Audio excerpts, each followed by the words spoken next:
네. 어서 들어오시고요. 네. 지금부터 시작하겠습니다. 선생님들도 편하게 들어주시고요.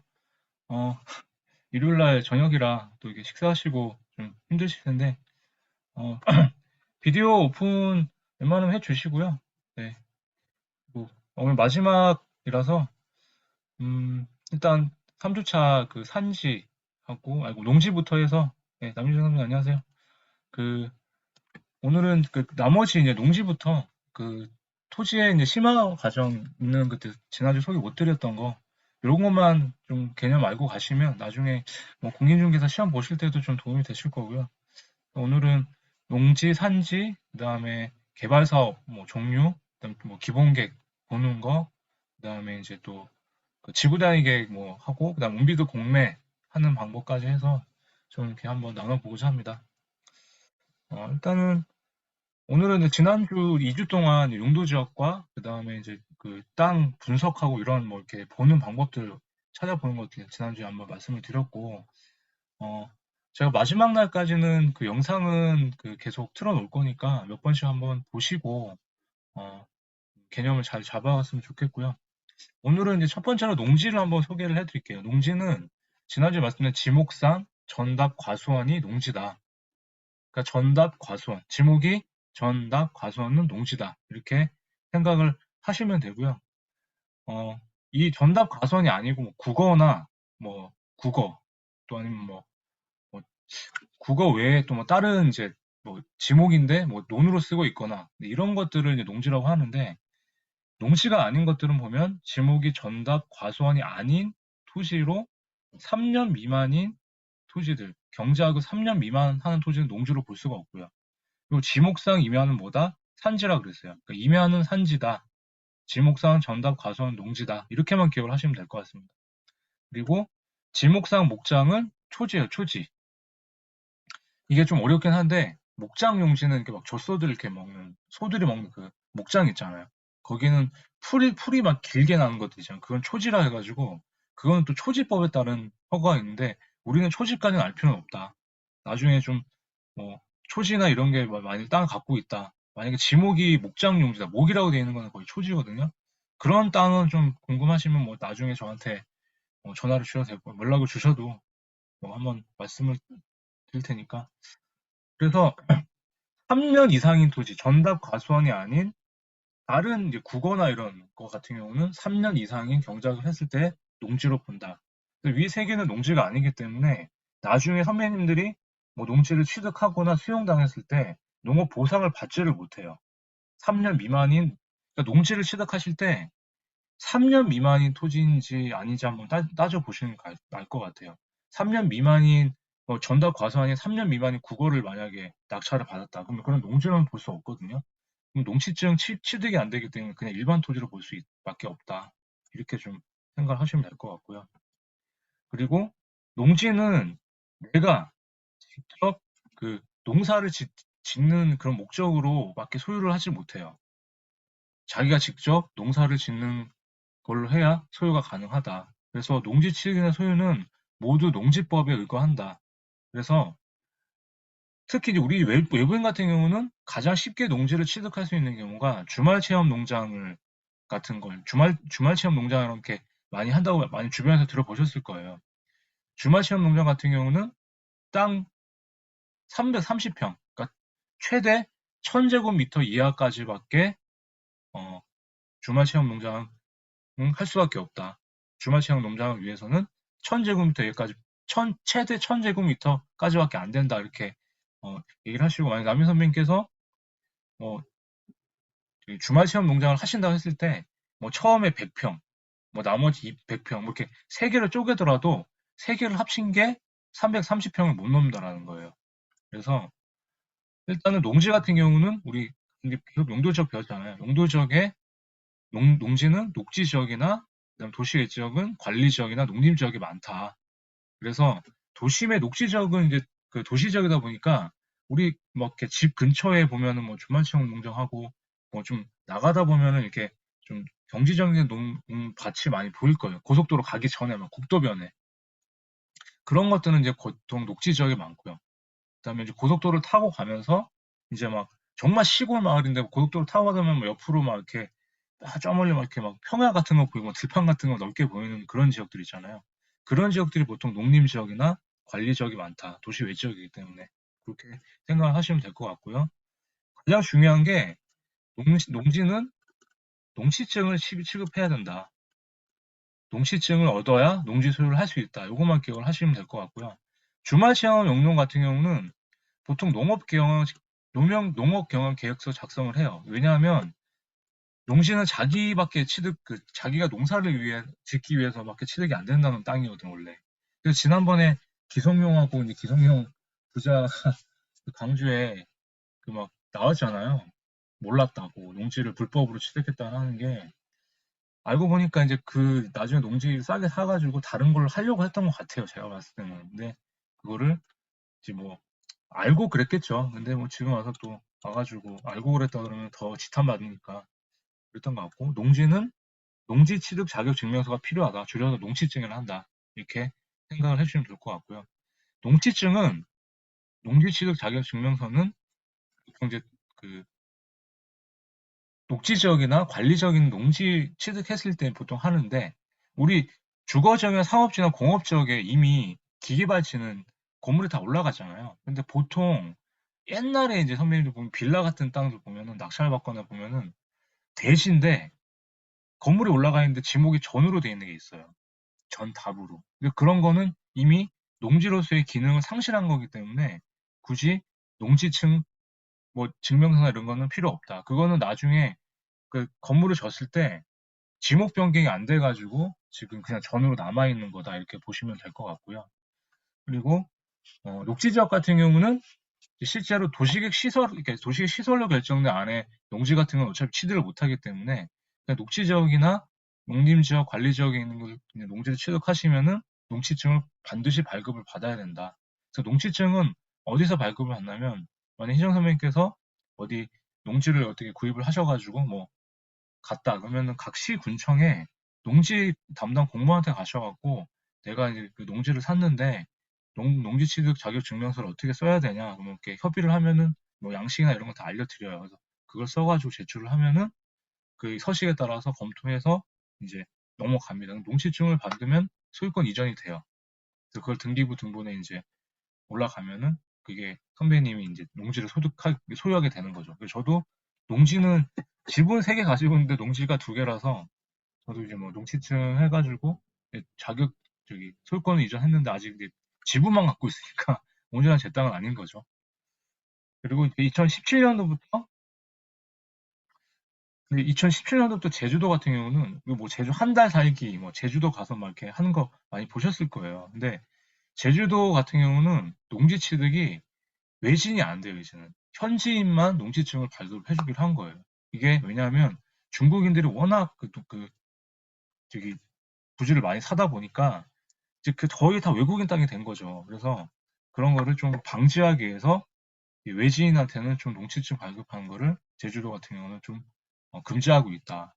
근데 그 주말 농장 체험 같은 게 이제 우리 같은 외지인들이 농지 취득하는 게 가장 좋은데 주말 농장 내 천재농장 이하 발급은 가능하지만 1년에 한 번씩 농사를 짓는지 한번 이렇게 온다는 거예요. 그러니까 직접 관해서 확인할 수도 있으니까 조심해야 된다. 네, 이런 거를 좀 생각을 해 주시면 좋겠고요. 농지증은 이렇게 보시면 그 농지법 예, 이제 그 농지법 그 법령에 이제 보면은 이렇게 서식이 있어요. 그래서 이거를 만약에 모른다 그러면은 그냥 뭐 저기 공무원한테 찾아가서 서식이 있는지 어딘지 모르겠다. 그러면 인터넷에 이런 게 있다라고 이제 알려주거든요. 이게 어딨냐면 농지법 그 치시면은 그 농지법 시행이나 시행 규칙에 보면은 서식이 있어요. 농지취득 자격 증명 신청서라고. 그래서 이거를 성명을 쓰시고 그다음에 어떤 목적으로 했는지 보통 주말 체험 영역으로 했으면 이걸 동그라미 씌워가지고 그다음에 면적 쓰고 그다음 매매 그다음에 이름 쓰시고 서명해서 농지과에 제출을 하면은 검토해가지고 농지 취득 자격 증명서를 발급을 해줍니다. 이거를 갖고 있어야 농지 소유가 가능하다 이렇게 좀 아시면 좋을 것 같고요. 한번 저기 퀴즈 한번 드릴게요. 뭐 건희 선배님이나 희정 선배님 혹시 가능하시면 채팅창에 A하고 B 중에 어떤 걸 사시겠어요? 뭐 지난번에 한번 말씀드린 것 같기도 한데 A와 B 중에 어떤 땅을 사시겠어요? 한번 채팅창에 한번 써보시겠어요? 1번, 2번 해서.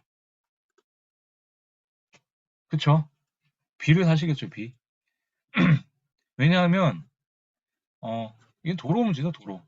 도로가 있기 때문에 진입도로가 붙어 있어야, 몇 번 말씀드렸잖아요. 지난주에도 도로가 접해 있어야 접근성이 강해서. 이거 같은 경우는 지금 도로가 이렇게 있긴 하지만, 그러니까 들어가려면 이 도로랑 아니면 이렇게 지금 들어가야 되잖아요. 그럼 결국에는 이 땅이 사유지면은 이 땅의 지주한테 토지 사용 승낙을 받으면 되고, 또 국공유지 같은 경우는 이게 매입이 가능한지 그 지자체 뭐 회계과나 이런 데 협의를 해가지고 가능하다 하면은 하는데, 사실 맹지죠, 맹지. 맹지다 보니까 이런 걸 사봐야 앞에 도로 내기가 되게 그 동의받기도 힘들고, 또 뭐 돈이 없으면 매매를 해야 되는데 비용이 많이 들겠죠. 그래서 작더라도 도로에 붙어 있는 땅을 사자. 그걸 보여드리려고 이제 말씀을 드린 거고요.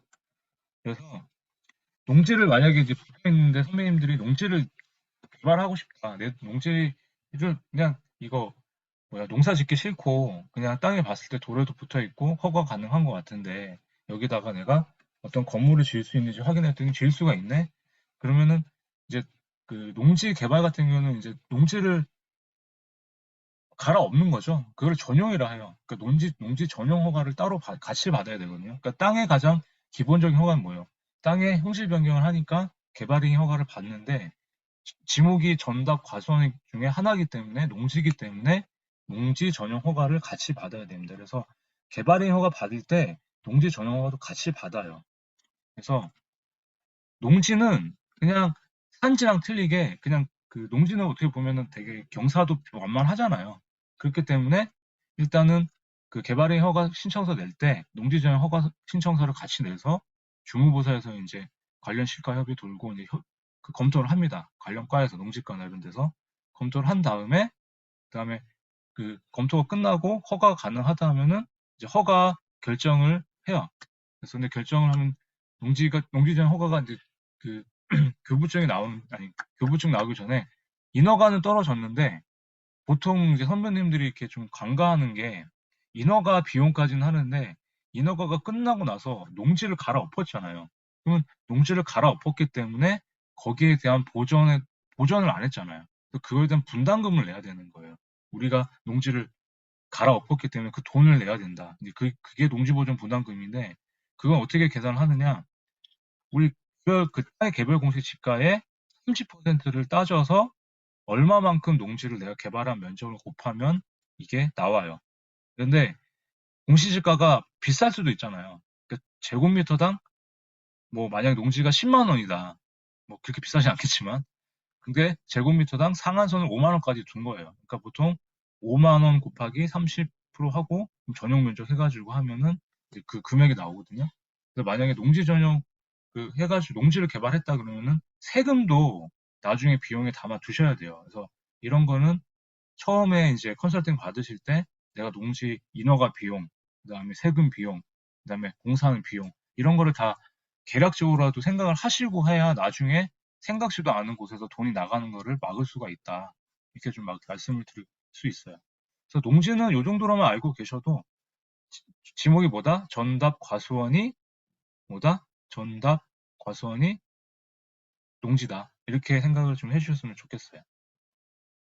그래서 농지연금 같은 경우는 2011년에 도입이 돼가지고 농지를 만약에 계속 못 팔고 개발을 못 한다 했을 때도 농지연금을 받을 수가 있어요. 그래서 농지연금은 2011년에 도입이 됐고 농업소득에 별도의 소득이 없는 고령 농업인들이 소유하고 있는 농지나 이런 거를 담보로 해서 노후생활 자금을 매월 연금 방식으로 지급받는 제도예요. 그래서 이거는 신청자가 이제 만 65세 이상일 경우에 영영이 5년 이상 농업인에게만 해당이 됩니다. 그래서 실제 농사를 짓고 있어야 되고 저당권이나 가등기가 없어야 되고 분묘나 농가주택 등이 있는 경우는 면적을 그 산정하지 않습니다. 그리고 2인 이상의 공동 소유는 안 되고요. 한 명이 갖고 있어야 되고 개발 경영 농지는 다 제외가 됩니다. 그래서 월 지급액은 매달 지급을 받을 수가 있고 아니면은 거치식으로 종신형으로 이렇게 받을 수가 있어서 가격은 나중에 선배님이 갖고 계신 개별 공시 지가 기준으로 감정평가 해가지고 결정이 돼요. 그래서 지금 나이가 내가 65세, 만 65는 안 됐으면 못 받는 거예요. 그래서 지금 취득했다가 그냥 장기적으로 그냥 내가 그때 연금을 받는 땅 갖고 있으면은 그때 또 가치가 오를 수가 있잖아요. 그러니까 농지를 갖고 계시면은 농지연금으로도 활용할 수 있으니까 오히려 산시보다는 농지가 더 이렇게 개발도 그렇지만 또 쓸모가 많다. 이렇게 좀 말씀을 좀 드리고 싶어요. 그래서 어, 농지는 요 정도로 한번 계속 한번 요 정도만 알면은 뭐 크게 나중에 뭐 투자하실 때도 이렇게 뭐 어려움은 없으실 거예요. 산지는 지목상 임야로 보시면은 이제 임야기 때문에 임야가 산지, 유일하게 임야, 지목상 임야가 산지다. 이렇게만 알고 계시면 될 것 같고요. 산지는 보전산지와 준보전산지로 구분이 됩니다. 그래서 보전산지와 준보전산지 딱 그냥 생각만 하시면은 보전산지는 개발보다는 보전 목적에 가깝다. 그래서 임원명 산지와 공유용 산지로 구분이 되는데 보전산지는 웬만하면 사지 마라. 특히 보전산지 중에서 공유용 산지가 걸리면은 특히 이거는 쳐다도 보지 마세요. 어디 뭐 옹비도 공멸을 하시든 뭐 낙찰을 받으시든. 그래서 산지 같은 경우는 임야로 딱 봤는데 산지관리법상 준보전 산지다 그러면 개발이 가능한 땅이라고 보시면 되고요. 보전 산지라 하면은 좀 저기 개발이 어렵다 그렇게 좀 판단을 하시고 보전 산지는 절대 사지 마라. 이건 꼭 기억을 하십시오. 그래서 보전 산지는 크게 두 가지로 나눠지는데 임용용 산지와 공유용 산지로 나눠져요. 임용용 산지 같은 경우는 좀 이제 그 버섯 재배나 작물 재배를 위한 그런 산지다. 이렇게 보시면 될 것 같고 공유용 산지는 말 그대로 공공이익에 위해서 하는 산지인데 임원명 산지보다는 공유용 산지가 더 개발이 어려워요. 그래서 이거 보시면은 보전 산지 같은 경우 아까 뭐라고 말씀드렸어요? 보통 보면 아예 개발이 안 되는 땅들이에요. 공유용 산지는 그린벨트 있죠. 공원, 도시자연공원구역 있죠. 보안림, 휴양림 이런 데 건물 들어가겠어요? 못 들어가겠죠. 그냥 쉽게 생각하시면 돼요. 산지를 보존하는 곳, 산지를 보존하는데 조금 덜한 곳, 그게 준보전 산지, 보전 산지라는 거거든요. 그 준보전 산지는 보전 산지 이외 산지이기 때문에 여기 보시면은 택지, 산업재 공급 등 개발이 가능한 땅이라는 거예요. 그래서 이렇게 산지는 준보전 산지면 좋다. 보전 산지는 개발이 어렵다. 이렇게만 생각을 하시면 좋을 것 같아요. 그래서 어디서 보느냐? 우리가 계속 토지이용 사이트 보고 토지이용 계획 확인, 제가 아까 토지이용 사이트 보는 것도 하나 올려드렸죠. 보셨죠? 저희가 계속 그 수업했던 거. 내 땅을 갖고 있을 때 가장 뭘 먼저 봐라? 저는 토지이용 사이트를 먼저 보라고 했었어요. 거기 보면은 다른 법령 등에 따른 지역 지구 등의 공인용 산지나 보전 산지, 여기 보면 다른 법령의 산지가 나와요. 그러니까 임야면 여기 다른 법령에 여기 보시면은 다른 법령 지역 지구에 여기 산지가 나오죠. 공인용 산지라고 이렇게 다른 법령 지역 지구에 여기 뭐 공인용 산지로 딱 찍혀 있다 그러면은 이런 땅은 어떻게 된다? 버려라. 공인용 산지라고 찍혀 있으면 무조건 버리세요, 그냥. 이거는 개발이 정말 안 됩니다. 그래서 우리는 준보전 산지만 개발을 하자는 거예요. 준보전 산지만. 그래서 산지는 특히 이제 아시면 경사가 심하잖아요. 산이라는 게. 그러니까 산지는 산이라고 생각하세요. 우리 산에 올라가면 오르막도 내려가고 내리막도 있잖아요. 경사가 급해요. 산지 개발을 하기 위해서는 경사도와 인목축척이라는 것을 조사를 해가지고 산지가 개발이 가능한지를 결정을 합니다. 그래서 경사도가 25도 이하이면, 이상이 아니고 25도 이하이면 보통 개발이 가능해요. 이제 각 시군마다 그 도시계 조례나 거기마다 틀려요. 그래서 보통 20도에서 23도 이하가 개발이 가능한 땅이다. 그래서 23도 이상이나 경사도가 25도가 넘어간다. 만약 건희 선배님이나 희명 선배님이나 박정 선배님이 만약 땅을 갖고 계신데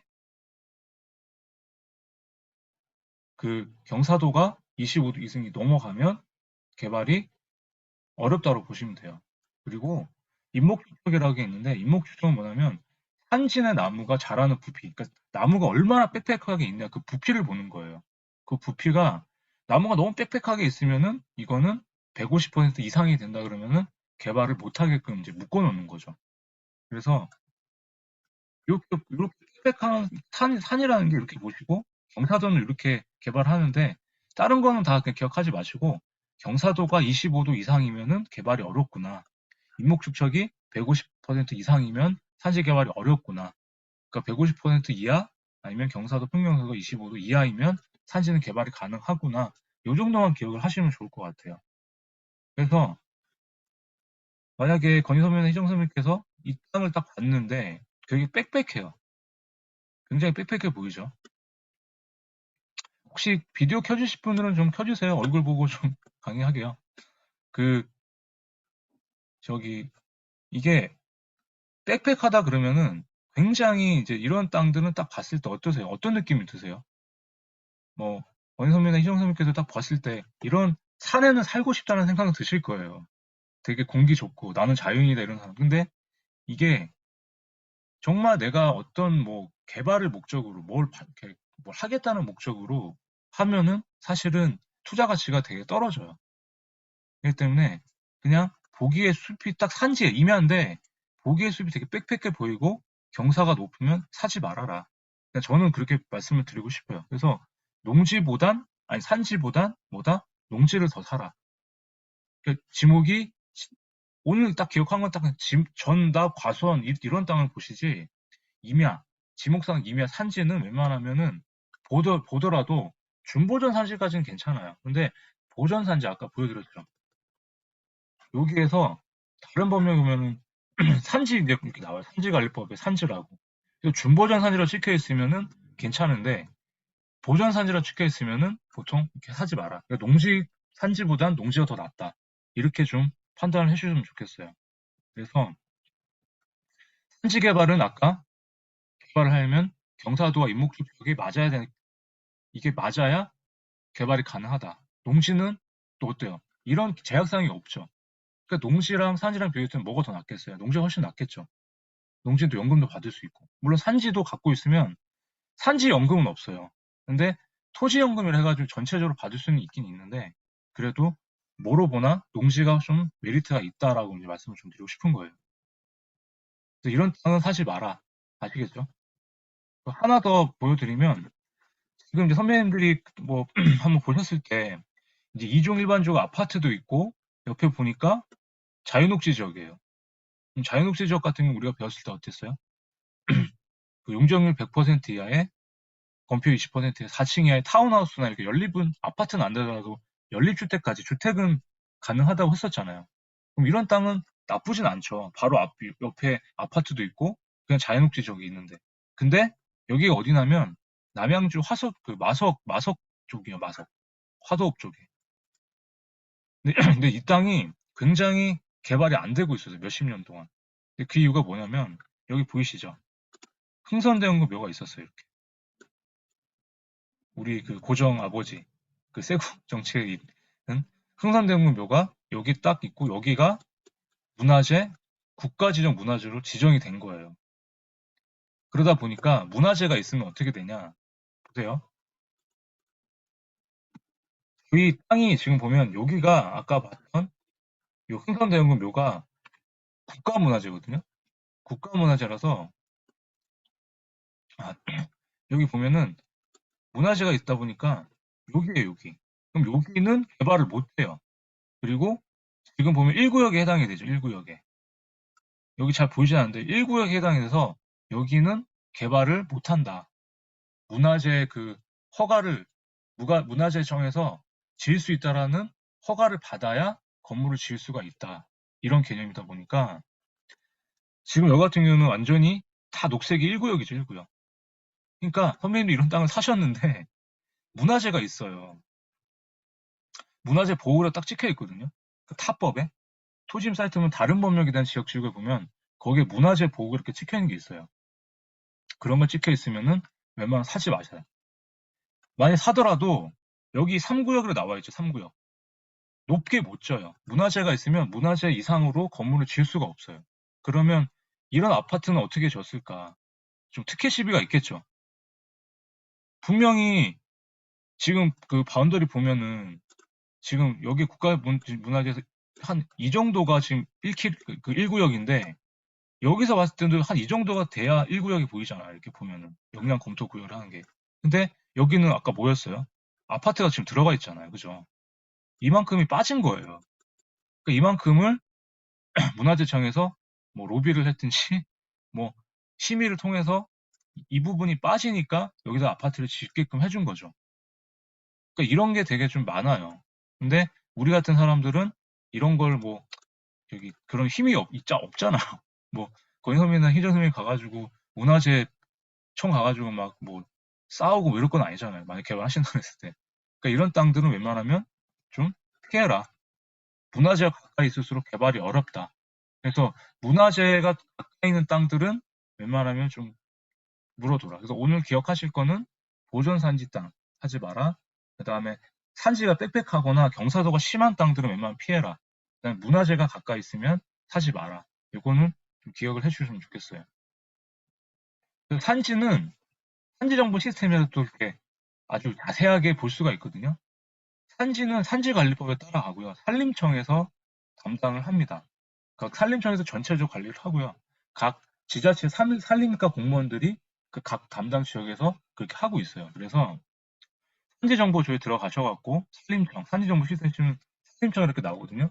여기 찍으신 다음에 찍으면 그다음 똑같이 여기다 주소를 적으세요. 이렇게 주소를 적은 다음에 주소를 적으면 이렇게 산지정보 조회를 할 수가 있어요. 이렇게. 그래서 지금 보면은 여기 흰색이 준보전 산지고요. 노란색이 보전 산지다 보니까 노란색은 보통 아까 뭐래서 보전 산지는 웬만하면 보전해라. 개발보단 보전해라 했죠. 보전하는 쪽이고 여기 보면은 여기 건물도 보이시죠? 이렇게 건물들. 이런 건물들이 흰색이 많잖아요. 흰색이 있다 보니까 이거는 준보전 산지이기 때문에 개발이 가능하기 때문에 그 건물이 들어갈 수가 있다. 이렇게 파악을 하시면 되는 거예요. 그래서 이렇게 산지 정보 확인도 임야를 갖고 계시다면 한번 확인을 해 보시면 좋을 것 같고요. 그래서 산지 개발은 아까 뭐라 말씀드렸어요? 똑같이 농지는 농지법에 따라가고 산지는 산지관리법상 산지를 또 그 서민이 갖고 있는 산지를 뒤엎어야 되잖아요. 경사를 깎거나 땅을 깎아가지고 건물을 줘야 되니까 산지를 훼손해야 되죠. 그 산지를 훼손하기 위해서 산지 전용 허가를 득해야 됩니다. 근데 가장 땅에 대한 기본적인 인허가는 뭐라 그랬어요? 개발이행 허가라고 했죠. 개발이행 허가는 무조건 받는 거예요. 땅이면. 우리나라 모든 땅은 개발이행 허가를 같이 무조건 기본으로 받되 이게 땅의 지목, 속성이 산지이기 때문에 산지 전용 허가 서류를 같이 집어넣는 거예요. 근데 산지 전용 허가는 어떻게 된다? 아까 평균 경사도와 인목 주척이 맞아야 인목 주척 150% 이하, 그 다음에 그 경사도가 25도 이하일 때만 개발이 가능하다고 말씀드렸어요. 그래서 가능하다고 했을 때 신청서를 내가지고 허가 기준을 검토를 받습니다. 그런 다음에 주무부서에서 검토를 한 다음에 허가를 이제 나면은 똑같이 선배님들이 똑같이 인허가증을 받을 때 돈을 내셔야 증을 받을 수가 있어요. 그래서 산지를 훼손했다. 그 산림을 대체적으로 그 비용을 내라는 게 산지전용 부담금이에요. 농지전용 부담금 아까 말씀드렸죠. 그럼 산지전용 부담금은 어떻게 계산이 되느냐? 내가 지금 산지전용한 면적에다가 단위 면적 금액이 있어요. 이거는 작년 금액인데 조금 올랐거든요. 아마 준보산이 한 4,500 얼마일 거고 보전산지를 개발한다 그랬으면 한 5,300원 더 비싸겠죠. 우리는 준보전산지 요것만 그 확인을 하시면 돼요. 만약에 이걸 모른다 그러면은 산림 저기 선배님 갖고 계신 그 지자체 그 시청에다 전화해가지고 시청 그 산림과에 전화해가지고 지금 여기 산지조정 부담금 기준이 얼마입니까? 물어보면은 알려줘요. 그래서 그거 곱하기 선배님이 갖고 계신 땅 중에 얼마만큼 저기 산지를 개발해는 면적을 곱하면은 그 비용이 나온다. 그래서 그 비용은 언제 내야 된다? 허가가 나고 나서 공문이 날라와요. 그거를 받아야 내고 나야 실제로 착공을 할 수가 있어요. 공사를. 세금을 안 내잖아요. 만약 선배님 허가가 났는데 돈을 못 냈어요. 돈을 못 내면 공사 착공을 못 해요. 공사를 못 한다는 얘기예요. 다 내야지 지자체에서 오케이를 해줘가지고 허가증을 준다. 이렇게 생각을 하시면 될 것 같습니다. 아시겠죠? 그래서 아까 그 문제 드린 건데, 진입도로가 다른 사람의 소유이면 토지 사용 동의를 받아야 된다. 그래서 맹지는 요 앞에 땅들의 동의를 받아야 도로를 낼 수 있기 때문에 인허가를 받을 때는 도로의 옆에 있는 땅을 유심히 보셔라. 면적이 상관없이 도로가 옆에 있어야지 인허가가 가능하다. 그래서 지난주에 말씀드린 게 뭐예요? 건축 허가, 인허가 때 가장 최소 폭의 도로는 얼마다? 4m 이상이 확보가 돼야지 인허가 가능하다고 말씀을 드렸어요. 그래서 산지나 농지와 산지는 요 정도만 좀 알고 계시면 좋을 것 같고요. 선배님들이 이제 기본 계획이라 해가지고 상위 계획을 좀 보셨으면 좋겠는데, 도시 기본 계획을 들어보셨을 거예요. 그래서 뭐 건희 선배나 희정 선배님께서 어디 사시는 모르는데, 희정 선배님 뭐 세종시 사신다 그러면은 세종시의 모든, 저 같은 서울에 살면은 서울에 있는 도시 기본 계획이 최상위 계획이 있어요. 근데 그거는 각 도시에 20년 동안 장기 계획을 짜는 거예요. 20년 동안 여기가 이렇게 개발이 될 겁니다. 그래서 지금은 2035년, 2040년 무슨 시 기본계획 해가지고 그 각 지자체에 다 올라와 있어요. 그래서 한번 선배님들 사시는 동네에 뭐 오산시다 아니면 세종시다 그러면 오산 도시 기본계획, 세종 도시 기본계획 한번 쳐보세요. 그러면 그거를 왜 보느냐? 도시 기본계획은 도시의 최상위 계획이기 때문에 향후 토지용 계획을 알려주는데 가장 중요한 지표가 된다. 이렇게 좀 말씀을 드리고 싶어요. 그래서 여기는 세종시 도시 기본계획을 한번 소개를 해드릴게요. 세종시가 지금 보면은 선배님들이 여기 보시면은 이렇게 지금 되어 있는 땅이 이렇게 되어 있는 땅이 어디냐면 거기 이제 그 정부 종합청사에 있는 땅이에요. 행정중앙 복합도시라고 행복도시라고 많이 들어보셨죠? 그 행복도시가 여기 안에 있는 건설지역이라 해가지고 여기가 지금 우리가 행복도시가 지금 아파트 들어가 있고 정부 종합청사가 들어가 있는 요 땅이에요. 요 땅. 그래서 요 땅이 이제 개발이 거의 되고 있죠. 거의 완료가 됐어요. 근데 세종시 같은 경우는 향후에 2040년까지 20년 동안 어떻게 개발이 되겠냐 보니까 여기 도시 개발 축이 있어요. 이 축이 지금 빨간색이 지금 보니까 향후 세종시 20년 동안 이렇게 도시 개발이 될 거다라고 그림이 나온 거예요. 그 기본계획 보고서에. 그러면 어때요? 선배님 생각하시기에. 지금 봐봐요.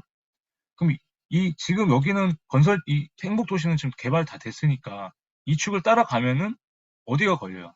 조치원이 나오죠, 조치원이. 그럼 조치원이 개발이 되겠구나. 그러니까 기본 계획에서 보는 거는 내용 중에 어디가 개발이 될 겁니다. 20년 동안. 어디를 집중적으로 개발할 겁니다. 그러면 상위 계획에서 최상위 계획에서 그런 얘기를 했기 때문에 어때요? 호재가 생기겠죠. 그리고 지금 조치원 땅하고 옆에 지금 장군면 땅이 되게 핫해요. 지금 보면. 제가 계속 회사에서도 개발하자고 들어오는 땅들 보면 세종은 장군면 쪽 아니면 여기 연동 아니면 조치원. 그러니까 보면은 이 축을 따라서 지금 개발을 하려고 하는 거예요. 상위 계획상에. 그래서 우리는 사실 우리 같은 사람들이 정보를 어디서 얻겠어요. 보통 부자들이나 이런 사람들 진짜 최상위인 사람들은 미리미리 그 사람들 다 얻잖아. LH나 이런 사람들은 원래 다 최 앞단에 있으니까 나쁜 놈들이죠. 우리 같은 사람은 피해를 보는 거예요. 우리는 그래도 찾아야 될 거 아니에요. 그 공개된 정보 안에서. 그거를 제일 먼저 보는 게 이 도시 기본계획이라는 거예요. 그럼 어떻게 찾는지 다시 한번 볼게요. 그래서 요거는 나중에 그 구상도로 해가지고 한번 이걸 제일 먼저 찾아보시고요. 이게 모르겠다 싶으면은 다음 장에 나오는 이 기본 구상도라는 건 다 나와요. 그럼 보시면 선배님들이 지금 제가 봤던 요렇게 되는 게 지금 보면 행복도시, 행복도시. 그리고 이 녹색이라고 된 게 보전 농지라서 이쪽은 나중에 개발이 언제 될지도 모르는 땅들이고 그냥 여기 보면 노란색, 빨간색 이런 걸 보세요. 이 기본 구상도에서. 이 노란색이 아파트가 들어가는 땅들, 주거용지예요, 주거용지. 나중에 이게 다 주거지역으로 바뀌는 땅들이고 여기는 빨간색 보이시죠? 빨간색. 여기 보면 빨간색 보이시죠? 이렇게 빨간색. 분홍색처럼. 이 분홍색이 상업지역이에요, 상업용지. 그래서 이 빨간색 땅이 제일 비쌀 거예요. 그러니까 이렇게 기본 구상도에서 일단 무슨 용지가 있다고 일단 확인을 하시고 그래도 모르겠다 그러면은 가장 중요한 부분이 모든 도시계획 기본계획 보고서에 보면은 단계별 개발 계획이라고 나와요. 이 단계별 개발 계획 내용을 보세요. 왜 보셔야 되냐면 20년 동안 5년마다 1단계, 2단계, 3단계, 4단계, 5년 단위로 어디가 어떻게 개발할지에 대한 내용이 나와요. 그럼 지금 우리가 2020년이 이제 지났죠. 3단계에 들어갔는데 2020년, 21년에 어디가 개발될지 한번 세종시는 어떻게 내용이 어떻게 나오나 보세요. 크게 키웠어요. 이 부분 크게 키운 거거든요. 기존 시가지 활성화, 조치원을 활성화를 시키겠다는 거예요. 이런 내용이 나오는 거예요. 그러니까 기본 계획에 5개년 계획에 지금은 20년이잖아요. 이제 그러면 3단계가 21년부터 25년이겠죠. 그러면은 기본 계획에 세종시를 살고 계시다, 세종시의 땅이 궁금하다 그러면 기본 계획에서 단계별 개발 계획 내용을 찾아서 거기에 해당하는 연도를 보시고 이 내용을 한번 읽어보세요. 그럼 여기에 어디가 어떻게 개발을 할 거라는 게 큰 틀이 나오는 거예요. 큰 틀이. 그러니까 언제 중점적으로 개발될지는 모르지만 5년 안에 이 지역은 개발이 분명히 될 거다. 이 기본 계획상의 큰 틀이기 때문에 이 틀을 따라갈 수밖에 없어요. 그 시군은. 그렇기 때문에 그거를 확인하시고 그러면 만약 희정사님이나 건희사님께서 조치원 땅이 개발이 되네? 여기서 봤어요. 그러면 부동산에 전화를 한번 하시는 거예요. 진짜 조치원이 요새 핫합니까? 조치원에 남는 땅 없습니까? 이런 식으로 체크를 하는 거예요. 그러면서 경제신문을 보시면 나중에 조치원 땅이 뭐 활발하다, 개발 계획이 있다 이러면은 그럴 때 그런 땅들을 좀 눈여겨보시면서 한번 정보를 취합을 하는 거죠. 그래서 기본 계획을 보는 이유가 상위 계획에서 우리가 공개된 정보에서 몇 년 안에, 10년 안에, 15년 안에 어떤 땅이 개발이 어떻게 될지 모르잖아요. 그거를 가장 먼저 볼 수 있는 계획이 이 기본 계획이라는 거예요. 그래서 만약에 못 찾겠다 그러면 그냥 네이버에서 무슨 기본 계획 도시 무슨 시 도시 기본 계획 치면은 뭐 부동산 하시는 그 블로그 분들이 다 올려놨어요. 다 요약해가지고 그런 것만 한번 읽어보셔도 아 이런 땅이 이렇게 개발이 되겠구나 한번 그 좀 개념을 잡고 가실 거다라는 거예요. 아시겠죠? 기본 계획은 이런 걸로 활용을 하는 겁니다. 그래서 우리가 흔히 말하는 이제 신도시가 도대체 뭘까? 신도시라는 말은 원래 여기 보면은 영국에서 지역 공동체, 하와드 도농도시론 뭐 역사 공부하는 건 아닌데 이런 게 나온 거예요. 근데 우리나라는 어때요? 우리나라는 부동산 정책에 맞춰서 신도시 개발을 했었어요. 그러니까 결국에는 대도시 문제, 주택 공급을 위해서 신도시 개발을 할 수밖에 없다. 이렇게 지금 3기 신도시가 지금 하고 있지만 똑같아요. 1기 신도시든 2기 신도시든 어떻게 보면은 다 주택 공급과 부동산 시장 안정화하기 위해서 카드를 꺼낸 거예요. 결국에 3기 신도시도 그렇잖아요. 집값이 계속 오르다 보니까 주택 공급은 해야 되고 아파트를 공급을 해야 되는데 땅이 없고 그러다 보니까 3기 신도시 만들겠다라는 거 있잖아요. 그래서 3기 신도시가 지금 계획을 하고 있지만 어때요? LH 땅 투기로 되게 시끄럽죠. 지금도 흐지부지 될 것 같고요. 3기 신도시는 아마 진행이 될 거고 결국엔 꼬리 자르기로 끝날 거고 여기 LH 내부자들이 이미 다 입이 좀 저렴하긴 한데 좀 헤쳐먹다 보니까 다 가져갔죠. 그러니까 어떻게 보면은 좀 씁쓸해요.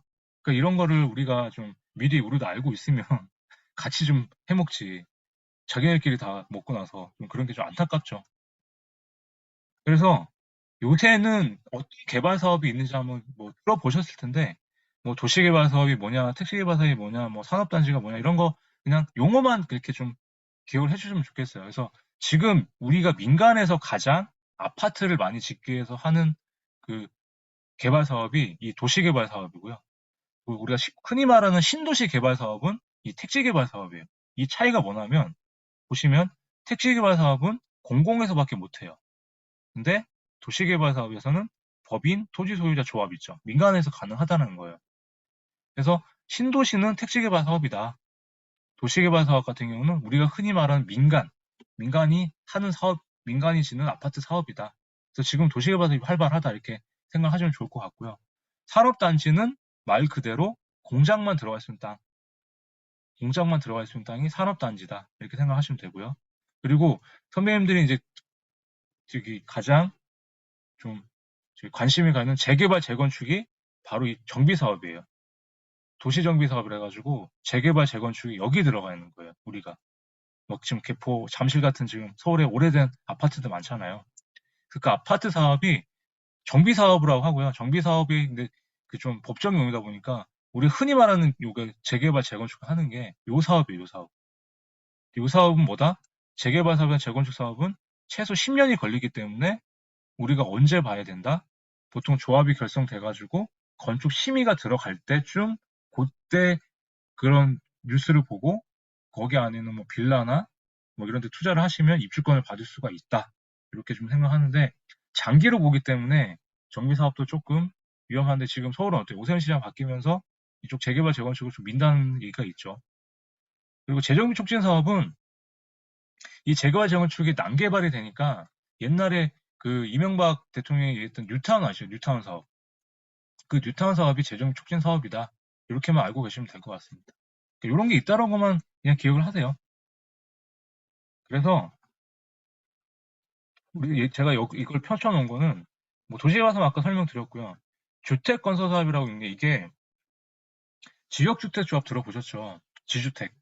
선생님도 지역주택조합 아파트 막 뭐 투자하지 마라 이렇게 하시잖아요. 근데 진짜 저도 지주택은 만약에 누가 일반 분양보다 싸다고 나가면 차라리 청약을 하시는 게 낫지. 지역주택조합 아파트 괜히 투자 잘못했다가 다 돈 날립니다. 이유는 뭐냐? 지역주택조합 같은 경우가 땅에 대한 동의 확보가 안 되기 때문에 나중에 이게 분담금이 더 커지고 또 이게 땅의 확보가 어렵기 때문에 나중에 계속 이제 막 말을 돌려요. 시행사나 이렇게 조합에서. 그렇기 때문에 이 주택 사업 할 때도 지주택 같은 부지는 웬만하면 쳐다보지도 마라. 이렇게 좀 말씀을 드리고 싶어요. 그래서 이제 가장 마지막 하이라이트긴 해요. 이제 토지 그 기초 지식 중에 가장 이제 좀 알아야 할 마지막 난관인데 지구 단위 계획이라는 게 있어요. 지구 단위 계획. 그러니까 각 지구 단위 계획은 뭐냐면 건희 선배님이나 희정 선배님 지금 살고 계신 뭐 신도시에 살든 지금 아파트에 살지는 모르겠는데 지금 아파트에 살고 계시다가 아니면 어디 그 신도시에 살고 계시다면 거기 안에 모든 건축물의 관리나 계획이나 이런 것들을 지구 단위 계획을 수립을 통해서 그 각 지자체에서 관리를 하는 거예요. 그 지구 단위 계획의 뜻은 뭐냐면 그 지구의 단위별로 계획을 세운다 이런 뜻이고 땅의 계획, 그다음에 건축물의 용도, 층수 밀도를 계획적으로 수립해서 관리하기 위한 기획이다. 그래서 이거는 개발 사업이 아니고 도시 계획에서 우리가 수립할 때 하는 하나의 기법이다. 근데 이걸 왜 넣어놨냐? 한번 보세요, 선배님들. 여기서 뭐가 틀릴까요? 우리가 지금까지 용도 지역만 봤죠. 용도 지역만. 여기서 보시면 중심 상업 지역만 봤잖아요. 근데 이거 딱 보니까 지구 단위 계획 구역으로 딱 찍혀 있네요. 이 땅을 봤더니 여기서 하나의 포인트가 이거예요. 그러면 우리는 항상 용도 지역별로 해가지고 건폐율, 용적률, 용도를 따져봤잖아요. 근데 지구 단위 계획 구역이 딱 찍혀 있다 그러면은 이건 뭐냐? 토지용 계획 확인에 지구 단위 계획 구역이 찍혀 있으면 이 지구 단위 계획 내용이 중심 상업 지역, 그 용도 지역보다 그 내가 개발할 수 있는 건축물을 짓는 우선적인 기준이 된다라는 거예요. 한번 볼게요. 지금 일산의 땅이에요, 일산에. 일산 장항동에 있는 땅인데 여기 보니까 토지임 사이트에 가서 봤더니 일산 신도시 지구 단위 구역으로 나와 있어요. 근데 아까 제가 뭐라고 그랬어요? 우리가 지금 계속 저희가 봤을 때는 저희가 본 거는 이건 못 봤죠. 이것만 봤죠, 이것만. 용도 지역만. 그럼 이거에 따른 용적률 1500%, 뭐 건폐율 뭐 80%? 그럼 중시상업지역은 몇 층까지 지을 수 있어요? 보통 한 몇십 층 지을 수 있잖아요. 이렇게 높이 지을 수 있잖아요. 근데 지구 단위가 찍혀있기 때문에 이걸 먼저 보는 게 아니라 우리는 뭐다? 이걸 먼저 봐야 된다. 이게 1번, 이게 2번이라는 거. 여기에 지구 단위 계획을 먼저 확인을 해야 된다는 거. 그래서 지구 단위 찍혀 있으면 아까 말씀드린 대로 그 계획 내용의 건축물을 짓는데 우선 적인 기준이 되기 때문에 우선 해당하는 지구 단위의 구역명을 먼저 찾아야 돼요. 그럼 이 땅 같은 경우는 지금 뭐였어요? 한번 볼게. 일산 신도시 지구 단위 계획이죠. 일산 지구 단위 계획 내용을 고양시청 홈페이지에 가서 치셔야 돼요. 일산 지구 단위 계획 치시면 나오거든요. 그럼 거기에 들어가서 지금 희정 선배님이나 건희 선배님이나 우리 박정민이 보셨을 때 이 땅에 대한 지번을 찾는 거예요. 이 땅의 계획이 어떻게 되어 있는지. 볼게요. 찾아봤더니 지금 이 땅인데 이거는 일산 지구 단위 계획 내용에 나오는 내용이에요. 그게 우선시한다는 거예요. 거기에 보니까 건폐율 용적률은 안 적혀 있기 때문에 그냥 1500%몇 퍼센트 따라가는데 건물의 층수를 제어를 했어요. 이 지구 단위 내에서, 이 땅에 대해서. 5층 이상 짓되 15층까지밖에 못 짓는다고 이렇게 딱 해버린 거예요. 지구 단위에 수립을 해가지고. 그럼 만약 건희 선배님께서 이 땅을 갖고 계세요. 근데 화가 나시지 않을까요? 1500%짜리 땅인데 40층까지 지을 수 있는 땅을 지구 단위 계획을 다시 씌워가지고 규제를 한 거잖아요. 하나를 더 씌워가지고. 15층까지밖에 못 짓는 거잖아요. 그럼 희정 선배님 보셨을 때도, 건희 선배님 보실 때도 어때요? 용적률이 이만큼 40층에 지을 수 있는 땅을 15층까지 못 짓게 하면은 지주 입장에서는 짜증이 나겠죠. 근데 어쩔 수 없다. 왜?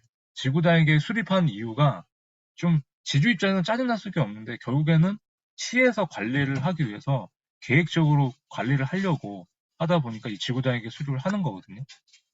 그래서 보시면은 층수도 이렇게 계열을 했지만 여기 허용 용도도 이 지구단위에서 이렇게 제어를 해요. 그래서 각 용도 지역에서 그 지을 수 있는 건축물이 다 들어갈 수가 있는데 여기 딱 보니까 이 땅에서는 호텔을 또 못 짓게 지구단위계에서 수립을 할 수가 있어요. 근데 뭐다? 지구단위계에 찍혀 있으면 그 지구단위계 내용에 찍혀 있는 게 우선시한다. 이렇게 이것만 기억을 하시면 좋을 것 같아요. 한 번 더 볼게요. 이게 당진에 있는 수평지구라는 땅인데요. 당진 대도 수평지구라고 하는 이제 저희가 요 두 개, 여기 보이시죠? 여기 1번하고 2번. 1041대, 1042대.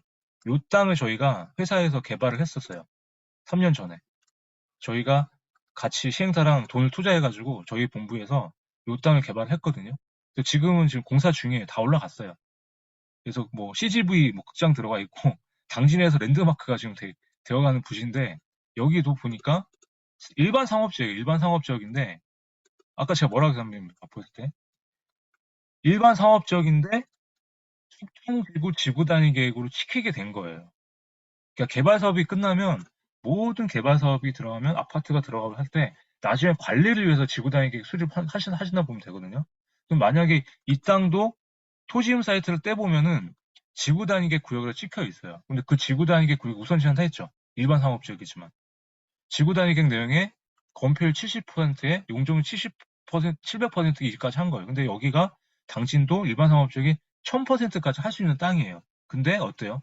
지구 단위 계획 수립할 때 700%까지밖에 안 되니까 1000%까지 지을 수 있는 땅을 더 낮춘 거죠. 규제밖에 안 되는 거죠. 그래서 건폐율 곱하기 층수가 용적률이라는 기억하시죠? 건폐율 곱하기 층수가 용적률. 그럼 봤을 때 건폐율 70인데 용적률 700%야. 보니까 높이도 10층까지밖에 제어를 안 했네. 70 곱하기 10 하면 700 나오죠. 그래서 결국에는 10층짜리 건물밖에 못 짓는 거예요. 당진의 또 그 지역적인 상황도 보는 거고. 당진에 40층짜리 지으면은 사실 그 뭐 건희 선배님이나 희정 선배님이 만약 개발업자라면 그거를 다 팔 수 있을까요? 그게 아무리 당진에 40층짜리 올라가면 인구가 많이 없잖아요. 그러니까 그런 걸 감안하는 거예요. 그렇기 때문에 우리가 기억할 건 뭐다? 용도 지역보다 지구 단위 계획 거기서 결정된 내용이 나중에 개발하는 기준에 더 우선시한다. 이것만 기억을 하세요. 지구 단위 계획. 하나 더 볼게요. 여기는 연신내역 앞입니다. 서울 불광동에 있는 땅인데 저희가 재작년에 개발을 하려다가 부지 매입을 못해서 개발을 못했던 땅인데요. 요 4개 땅이거든요. 지금 보시면은 아령으로 이렇게 4개가 묶여져 있어요. 이렇게 아령으로 4개가 묶여져 있는데 여기도 일반 상업지역이거든요. 일반 상업지역 땅인데 지금 보면 서울도 800%까지 돼요. 용적률이. 근데 건희 선배나 희정 선배나 박사님 보셨을 때 630%까지밖에 안 되죠. 그럼 170%의 갭이 생기는 거죠. 그럼 더 규제가 된 거죠. 그죠? 높이도 보니까 80m까지밖에 안 된다. 근데 80m면 몇 층 정도 되냐면 보통 층고를 3층으로 보거든요. 1층은 상가가 있으니까 상가는 조금 더 높아요. 한 4층, 4.5m. 그 오피스텔 아파트는 이 방에서 천장까지 길이가 한 3m로 보시면 돼요. 그러면은 80m라 그러면은 기준 60m니까 3m씩 잡아도 몇 층이에요? 20층이죠. 20층이 조금 안 나오는 건물을 지을 수가 있는 거예요. 이 땅에서는. 그래서 이런 땅은 지금 딱 봤는데 용적률을 더 못 찾으니까 조금 더 아쉽긴 하죠. 지주 입장에서는. 근데 지구 단위 경영이 뭐다? 관리를 위해서 그 일대를 같이 규제를 하는 거다. 이렇게 보시면 됩니다. 그래서 여기까지가 저희 이제 그 토지에 대한 기초 지식은 이 정도면 아시면 될 것 같아요. 그래서 경공매에 대한 이제 얘기를 좀 할 건데, 저도 이제 경매는 사실 그냥 이렇게 보기만 했었어요. 제가 직접 경매 입찰을 하거나 이런 적은 없는데, 공매나 경매나 진행 절차는 비슷하다. 아마 뭐 권현민이나 희정 선생님도 해보셨으니까 아실 거예요. 경매를 신청하시고 일단 현황 조사를 하고 그다음에 감정 평가하면 이제 매각 가격이 결정이 되겠죠. 그럼 매각 어떻네요. 매각 기일이 지정이 될 거고 공고가 나올 거예요. 그러면은 이제 경매 같은 경우는 그 보통 뭐 법원에 가서 많이 하고 아니면은 하는데, 공매는 오로지 공매는 온비드 사이트에서만 가능하기 때문에 저희 같은 직장을 다니시는 직장인이나 집에 계시면은 편하게 할 수가 있어요. 입찰을 하고 매각 허가 결정이 나겠죠. 낙찰을 받고. 그러면 이미 이제 입찰 보증금 이런 건 냈기 때문에 나머지 잔금을 언제까지 내라.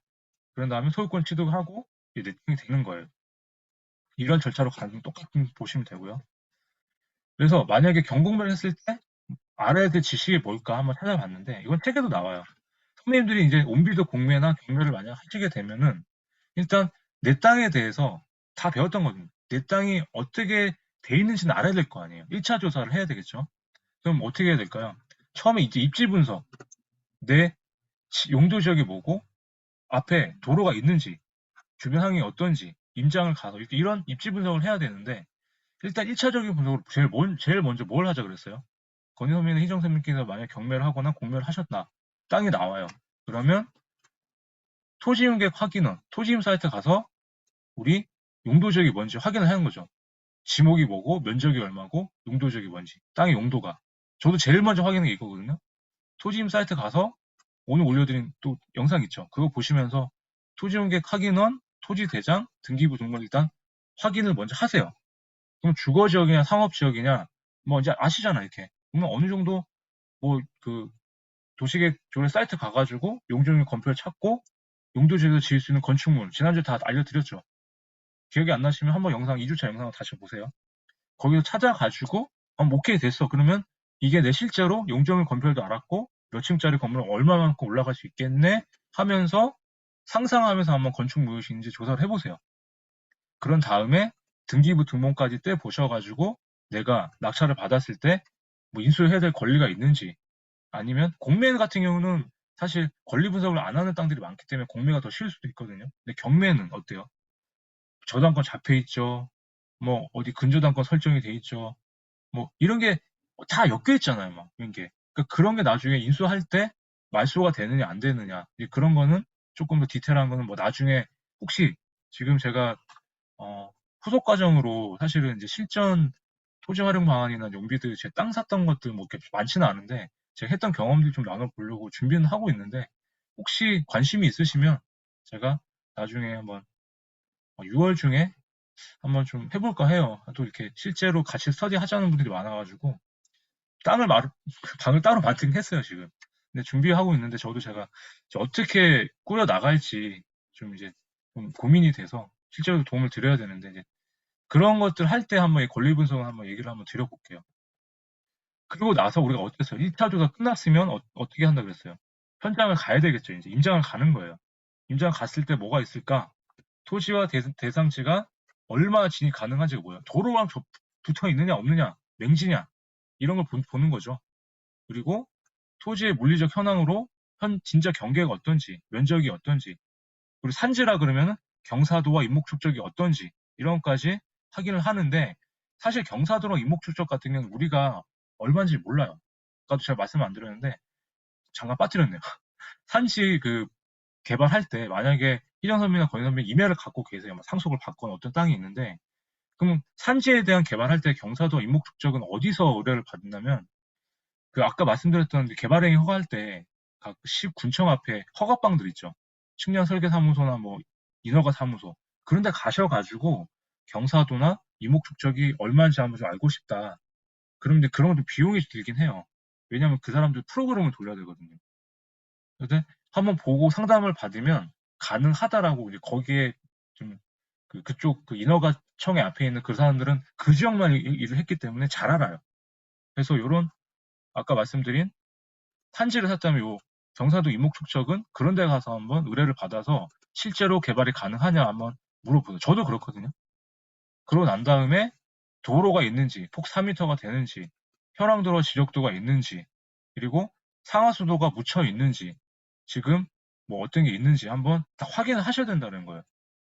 그래서 사실 제가 그저께 저희 회사에서 속초에 그 바닷가 앞에 그 생활 숙박 시설을 하나 이제 그 시공사랑 껴가지고 개발을 하기로 결정이 났어요. 근데 저희가 관가했던 게 도로는 있어요. 도로는 있는데 알고 보니까 이 상하수도가 없는 거예요. 바닷가 근처라서 이 상하수도를 끌고 올 데가 없는 거예요. 속초시에서도 그 속초 시내만 있지 바닷가까지 관로가 이렇게 연결이 안 돼 있는 거예요. 그래가지고 나중에 물어봤더니 이 관로를 끌어오려면은 공사비가 한 30억, 40억이 든다는 거예요. 상하수도 관로를 깔려면. 근데 우리가 그 금액을 생각을 못 한 거예요. 그래서 난리가 난 거죠. 발주처에서는. 어떻게 할 거냐. 검토를 어떻게 한 거냐. 그래서 저도 일이 바빠가지고 제가 좀 놓친 게 있는데 어쩐지 좀 찜찜했는데 이게 이걸 놓친 것 같더라고요. 그러니까 이게 개인 땅도 그렇지만 항상 땅 같은 경우는 기반 시설도 중요하다는 거를 선배님들 항상 기억을 하세요. 도로와 상하수도 항상 있는지. 그래서 땅 먹기 책이나 이 소액 거기 책을 봐도 기반 시설 얘기 많이 나오죠. 상하수도 도로가 그만큼 중요하다는 거예요. 왜? 상수는 우리 물 먹는 물 나오는 거죠. 하수는 뭐야? 우리가 쓰는 하수, 샤워하고 뭐 저기 볼일 보고 했던 그런 물도 처리하는 거. 그런 관로가 다 나가야 된다는 거죠. 나중에 선배님도 거기 지분 줬는데 거기다가 막 개인 하수 처리장 시설 설치한다 해도 그거 나중에 다 퍼내야 되거든요. 그러고 싶으세요? 차라리 하수도 연결시키는 게 낫지. 그러니까 그런 거를 따져 보셔야 된다는 거예요. 좀 그래서 좀 이 기반 시설이 특히 중요하다. 도로는 사람들이 항상 붙어 있는 걸 기억을 하는데 지하에 있는 상하수도를 잘 보지 못하는 경우가 많아요. 그러니까 항상 나중에 투자하실 때도 상하수도 도로는 세트로 기억을 하세요. 그리고 이 분묘기지권은 어차피 뭐 묘지가 있으니까. 근데 얼마 전에 제가 아는 보니까 이 분묘를 온비도 공매에서 낙찰을 받았는데 오히려 이 분묘가 한 3개월 만에 이제 그 원래 갖고 있는 공유 지분자한테 전화가 왔대요. 그래가지고 그거를 300에 낙찰을 받았는데 3개월 만에 1000만 원에 되팔았다 하더라고요. 그 법무사 만나가지고 소급금도 넘어오기 전에. 그럼 지금 700만 원의 차익을 본 거죠. 어떻게 보면은 이 묘지도 하나의 어떻게 보면은 거꾸로 역발상으로 사지 말라고 하는데 어떻게 잘 사면은 시세 차익을 남길 수 있는 하나의 수법이 될 수 있다. 그것도 하나 좀 팁으로 한번 말씀을 좀 들어볼게요. 그- 다음에 그 얘기는 드렸어야 되는데 한꺼번에 얘기를 했네요. 그리고 나서 이제 공매는 이제 법원에 가야 되니까 입찰표 작성을 해가지고 이제 그런 게 하는데 공매는 그냥 지금 선배님 앉아 있는 그 노트북 앞에서 그냥 온비드 공매 사이트 이따 보여드릴게요. 사이트에서 그냥 들어가서 그냥 다 할 수가 있어요. 그냥 이렇게 본인이 그 사이트 안에서.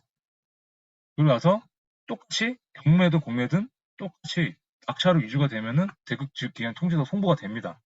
그래서 입찰 보증금은 처음에 낼 때 입찰 보증금까지 내야 되잖아요. 보증금을 뺀 나머지 잔금을 내야 돼요. 낙찰 받은 금액에. 선배님이 300만 원의 금액을 냈고 입찰 보증금을 그 50%에 뭐 한 150만 원 해가지고 뭐 400만 원을 냈어요.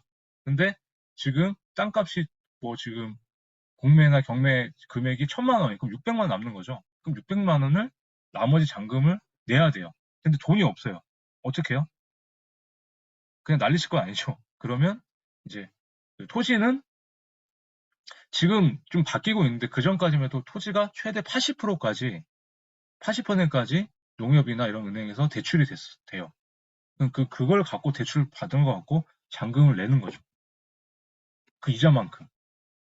뭐 아니면 마이너스 통장을 개설을 하시든 뭐 어떻게 해가지고 토지 같은 경우 그래서 소액으로 할 수 있는 게 경매가 대출의 80%가 나오기 때문에 근데 지금은 어때요? 3월 29일 날 대책이 세워지면서 LTV나 이런 또 잡혀 들어가가지고 토지나 오피스텔까지 다 포함을 시켰죠. 그래서 대출이 좀 어려워졌긴 했었어요. 그 전까지만 하더라도 80%가 나왔기 때문에 아주 무풍지대였죠, 사실은. 그러니까 사람들이 토지에 몰렸던 이유가 그거였어요. 그래서 만약에 매각 대금을 냈고, 그 다음에 이제 수중세까지 납부를 하면은 이제 소유가 됐죠. 그럼 5번은 뭐냐면 이제 기다리고 있는 거예요. 저한테 이제 지분 투자를 하든 아니면 건희선배는 희정선배께서 100%짜리 뭐 낙찰을 받았든 그러면 나중에 이제 여기서 이제 좀 그냥 지금 온비도구ment 뒤에서 얘기할게요. 나중에 이제 지분자 어떻게 사겠다는 사람이 나타났다. 그러면 주변 시세를 계속 알아보면서 그 부동산 또 그 지역 부동산에 친한 부동산을 만드셔가지고 계속 좀 알아보시는 거예요. 그런 다음에 가장 높은 가격에 팔 수 있는 타이밍을 잡아가지고 그 사람과 협상해서 파시는 거죠. 지분이든 뭐든. 그러니까 저도 지금 지분 하나를 계속 협상하고 있는데 이 사람이 계속 안 산다 그래가지고 조금씩 내렸거든요. 그래도 안 산다 그래갖고 지금 고민이 많아요, 사실은. 지분 하나가.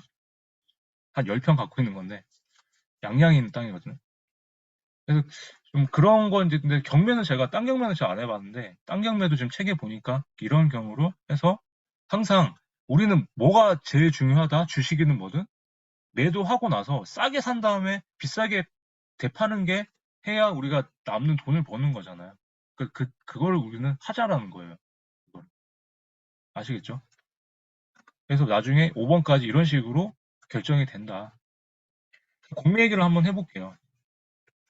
공매는 이제 공매 사이트에 들어오세요. 이렇게 온비드라고 치시면 공매는 오로지 온비드 공매 사이트에서만 가능하다. 이렇게 생각하세요. 그래서 나중에 여기 이제 로그인 하셔가지고 들어오시면은 일단은 제가 설명을 하고 한번 직접 좀 보여드릴게요. 화면을. 실전에 보여드리는 게 낫겠네요. 한번 보여드릴게요.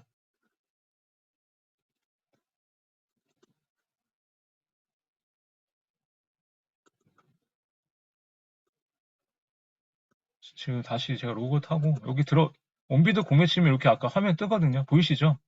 여기 들어와가지고 회원가입 하시고요.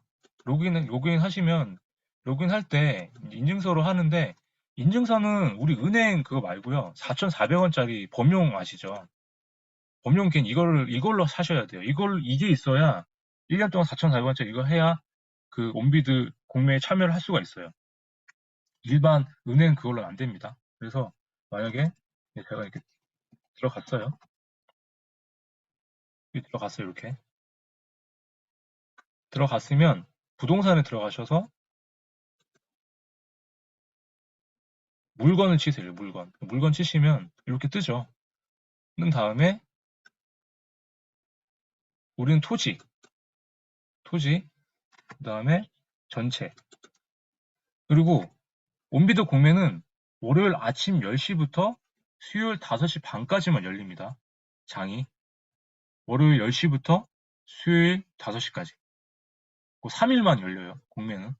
그래서 그 사이에 목요일부터 저는 금요일까지 그 사이에 저는 무슨 물건인지 확인을 하고요. 제가 지금은 돈이 없어서 그냥 보기만 하거든요. 실탄이 있을 때는 이제 좀 모아놨다 하는데 사실 빚도 많고 그래서 지금은 좀 그냥 보기만 하는 편인데 작년까지는 이제 제가 그냥 조금씩 보다가 지분 투자로만 봤었거든요. 그래서 이렇게 치고 그다음에 입찰가에서 2천만 원, 한 3천만 원, 이 정도 해볼게요. 그냥. 그런 다음에 쭉 기간면 이런 거 치지 마시고 그다음에 우리는 전국으로 어차피 볼 거고 면적도 치지 마시고 유찰이 많을수록 좀 이렇게 더 낙찰 금액이 떨어지기 때문에 이런 땅도 노시게 하는데 한번 그냥 보고 저는 지분 물건 한번 이렇게 눌러볼게요. 그 다음에 여기서는 사실 국유재산이 공매가 좋은 이유가 뭐냐면 권리 분석이 필요가 없어요. 왜냐하면 세금이 체납돼서 나오는 게 공매거든요. 경매랑 공매 차이 아시죠? 공매는 세금이 체납돼가지고 나온 나라 땅들이 많고 경매는 어때요? 경매는 우리가 잘못해가지고 넘어가고 이렇게 민간 사유재산이 많죠. 보면은 막 용도 같은 거 해야 되고. 그러니까 경매가 어떻게 보면 더 특수물건이 많고 어려운데 공매는 어떻게 보면은 세금이 체납된 거기 때문에 권리 분석이나 이런 게 더 없는 땅이 많아요. 그래서 한번 보면은 전체로 할게요 그냥 하고 여기는 일단 전체로 볼게요. 원래 매각으로 보는 게 맞는데 이분 나오네요. 근데 지금 보면은 내일부터 5시까지죠. 공매는 월요일 10시부터 수요일 5시까지 말씀드렸어요. 그럼 보면은 춘천의 방공리에 보니까 지분으로 하나가 나왔네요. 근데 유찰이 3번이나 됐어요. 근데 지금 보니까 가격이 어때요? 감정가는 최저 입찰가 1,700만 원. 선배님도 돈 많으신 분들은 2천만 원 장도 되게 많죠. 지분으로 이렇게 보면. 하나 볼게요. 지분이 110일짜리래요. 한번 들어가 볼게요. 이게 지금 보면은 방공리 547이라고 한번 볼게요. 그럼 정확히 지금 이 땅의 면적이 얼마인지 한번 볼게요. 방공리 547. 토지 있는 사이트 가셔갖고 쳐보세요. 방공리 547. 지금 이 땅이 지금 나온 거예요. 지분이 얼마가. 근데 지분이 얼마로 나온지는 모르죠. 그러니까 총 면적이 얼마 나온지를 이제 이렇게 확인을 하시는 거예요. 그럼 딱 나왔어요. 724네. 계획관리적인, 계획관리적 땅 괜찮죠. 그죠? 그럼 724에 110이면 7분의 1 정도가 나온 거예요. 지분으로. 그죠? 그러면 이런 땅들이 보니까 지분으로 나왔는데, 보니까 1,700만 원, 감정가는 1,700만 원이고, 입찰가는 1,200만 원 나왔네요. 그러면 이런 땅들은 뭐한 100만 원만 좀 올려가지고, 감정이 1,700이니까 실거래는 한 2천 넘겠죠. 1.5배. 감정평가 이 정도면 실거래가는 더 높아요. 그럼 이거는 아마 2천 정도 된다 치면은 실거래가 나중에 한 입찰 금액은 뭐 1,300, 1,400에서 낙찰을 받았어요. 그러면 선배님들이 1,400만 투자하고 나중에 팔았을 때 600만 원 버는 거죠. 지분 투자는 이렇게 하는 거예요. 땅에 대해서는. 그래서 저는 이렇게 보고 용도 지역을 일단 봐요. 그 다음에 땅의 모양을 보는 거겠죠. 이렇게 보면은 계획관리 지역이었고 이 땅에 어느 한 7분의 1이 됐겠죠. 뭐 도로가 있는지 한번 보는 거예요, 이렇게. 지금 이 땅이거든요. 그럼 지금 이 땅 이렇게 보이시죠, 이렇게. 요 땅이 요 땅, 이렇게. 그럼 도로가 다 있네요. 그리고 앞에 집도 있어요. 그 나쁜 땅이 아니에요. 그러니까 이런 땅은 바로 그냥 뒤돌아 보고 이렇게 들어가야 되는 건데, 유찰이 많다는 거는 일단 사람들이 계속 했는데, 뭐 안 사가거나, 뭐 봤을 때 좀 뭐가 이유가 있거나, 유찰된 횟수가 있겠죠. 그러니까 이런 거를 다 읽어보세요, 이렇게. 그런 다음에 지금은 이제 안 되는데 아니면 지금은 안 되니까 관심 물건 등록을 이렇게 해놓으면은 나중에 자기 이제 관심 물건으로 저기 가서 볼 수가 있어요. 그래서 일단은 쭉 보고 이제 사진 뭐 이렇게 사진을 보세요. 이렇게 뭐 사진 같은 사진도 나오거든요. 사진 보고 그다음에 뭐 그다음에 여기서도 지조나 지옥도를 다 볼 수가 있긴 하거든요. 근데 없다고 나오네요. 이런 거는 아까 그래서 이렇게 보시라는 거 이렇게 가가지고. 그래서 이걸 보고 선배님들이 나중에 입찰을 한다 그러면은 어, 공고 이동해서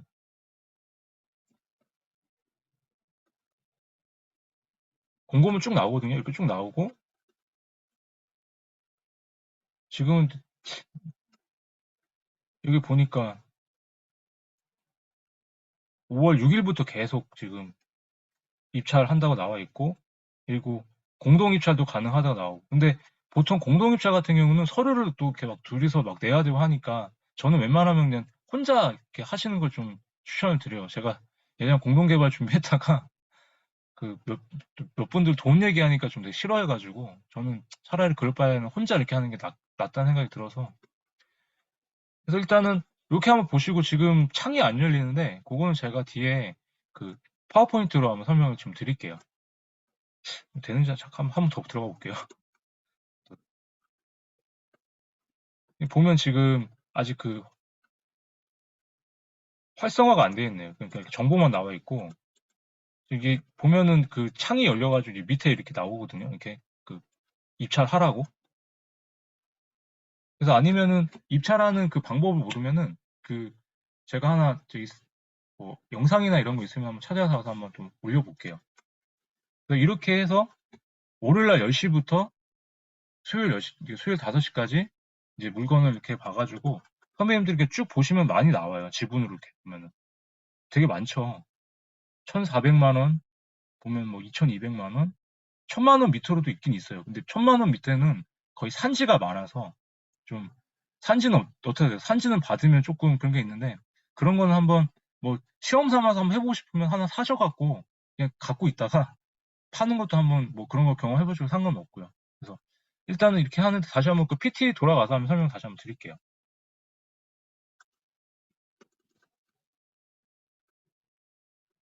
이거는 이제 방법에 대한 걸 일단 보여드렸고요.